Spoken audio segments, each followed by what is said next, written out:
fun Toon House. Let's have fun.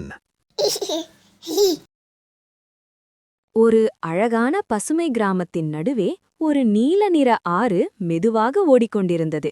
அந்த ஆறு எல்லோருக்கும் உயிர் கொடுத்த ஒரு மாயமான ஆறு. அந்த ஆற்றின் அடியில் ஒரு சின்ன குட்டி மீன் மகிழ்ச்சியுடன் நீந்திக் கொண்டிருந்தது.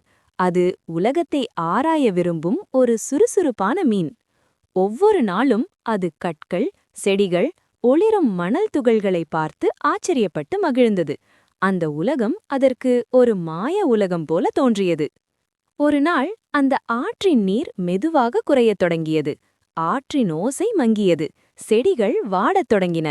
குட்டி மீன் தன் நீந்தும் இடம் குறைந்து வருவதை கவனித்து உள்ளுக்குள் மிகவும் கவலைப்பட்டது. என்ன நடக்கிறது என்று அது நினைத்தது. அப்போது ஆற்றின் ஆழத்தில் ஒரு மென்மையான நீல ஒளி தோன்றியது.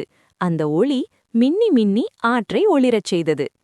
அது ஆற்றுத் தேவதையின் மாய ஒளி.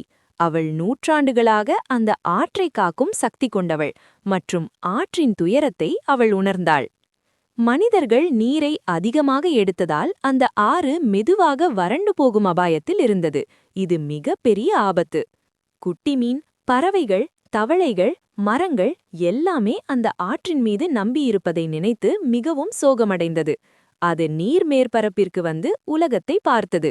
குழந்தைகள், வீடுகள், வயல்கள் எல்லாமே நீரால் வாழ்வதை அது உணர்ந்தது. சிலர் நீரை வீணாக்குவதையும் குப்பைகளை ஆற்றில் வீசுவதையும் அது பார்த்தது. இதை பார்த்து அது மிகவும் வருந்தியது. ஆறு வறண்டு போனால் உலகம் எவ்வளவு சோகமாக இருக்கும் என்று அது கற்பனை செய்தது. எல்லாம் உலர்ந்து போகும் ஒரு சோகமான உலகம்.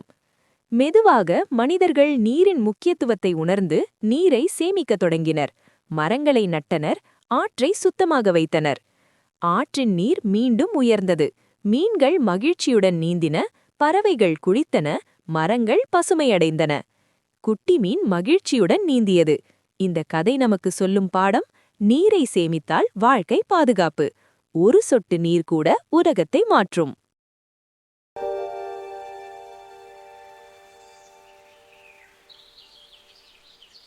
வணக்கம் குட்டி நண்பர்களே, நான் தான் உங்கள் நண்பன் பிளாக்கி சீட்டா. இன்றைய கதையிலிருந்து என்ன கத்துக்கொண்டோம் தெரியுமா? நீர்தான் வாழ்க்கை. ஒரு சொட்டு நீரை கூட சேமித்தால் அது ஒரு பெரிய உலகத்தை காப்பாற்றும். நீங்களும் தினமும் தண்ணீரை வீணாக்காமல் பயன்படுத்துங்க. மரங்களை நேசிங்க. இயற்கையை பாதுகாப்போம். இந்த கதை உங்களுக்கு பிடிச்சிருந்தா லைக் பண்ணுங்க, ஷேர் பண்ணுங்க, சப்ஸ்கிரைப் செய்ய மறக்காதீங்க. அடுத்த கதையில் மீண்டும் சந்திப்போம். பாய் பாய் குட்டி ஹீரோக்களே.